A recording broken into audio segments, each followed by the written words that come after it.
Hey man, what you working on? I'm trying to figure out how to set this dang reverb. Well, hey, check this out. What the hell is that? Ugh. Oh, sorry. Pretty nice, right? Oh, yeah, I'll take some of that.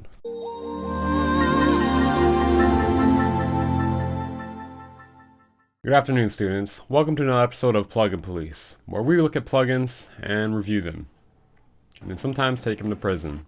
Today we'll be talking about iZotope's neoverb. It's a new AI reverb from the makers of Ozone and Nectar, and iZotope claims it's the most intelligent reverb plugin on the market. I honestly didn't know reverbs even had intelligence. iZotope claims that neoverb is a Swiss army of reverb plugins, so we're going to put that to the test today, and we're going to find out if that's true. Alright, so we're going to take a look at some of the features real quick. They have the blend pad, allowing you to blend room, hall, and chamber reverbs. Then they have the reverb assistant, which will help you set your reverb to optimal settings. There's an unmask feature to allow you to clean up EQ clashes between instruments. There's a smoothing control to even out dynamics. Alright, so it's $199 and it comes with a 10-day trial. Both pretty good. $199 is a little bit high in my opinion, but the fact there's a trial really helps make that more understandable, at least, because you test it before you buy it. So the UI is definitely reminiscent of Neutron or Ozone. Definitely a very similar feeling. It seems a bit more evolved though in terms of UI and complexity. It seems great for setting a reverb for an instrument or a vocal. One thing I really like about it is the way that you can use the reverb assistant, but you can still set your own settings manually while doing so, allowing you to set a very deep reverb specifically if you want one, while still getting the cleanliness of the reverb assistant. One thing I was a bit disappointed though with this plugin was that it did not have a freeze function or some sort of creative function to allow me to make long textures.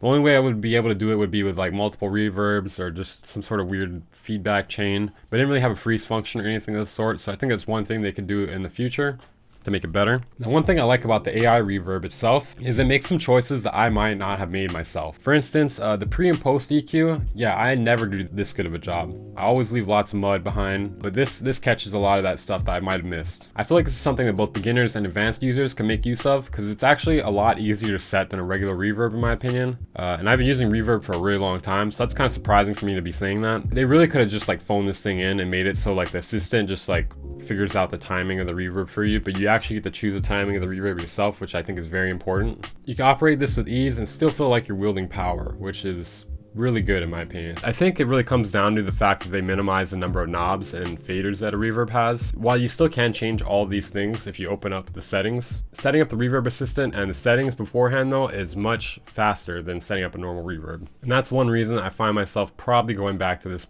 plugin after I'm done with this review. Now we're going to talk about the really game-changing thing about this plugin now. You can resize the window. The unmask feature works just how it would with Neutron or Nectar.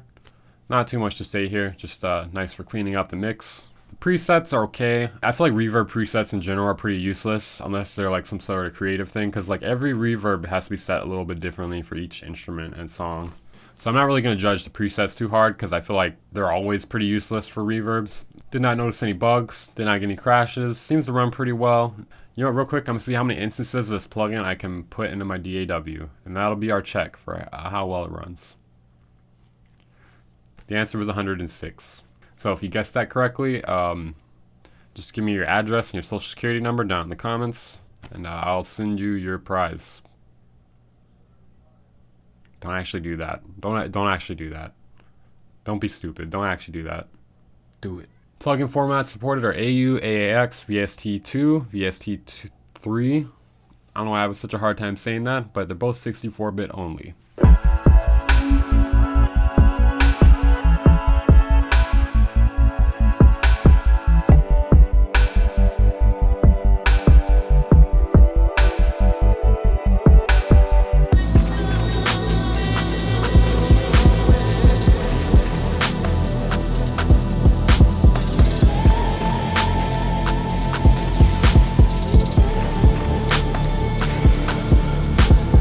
I give iZotope neoverb a 7 out of 10. Really good for what it does, but still think they can improve on it in terms of creative uses. Maybe 7.5. Alright, 15 out of 10. Okay guys, that's it for this video. I'm your host, not an iZotope shill.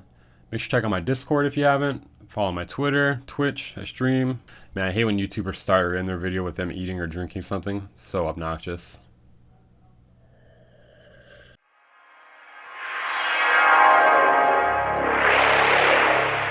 The Band Incorporated.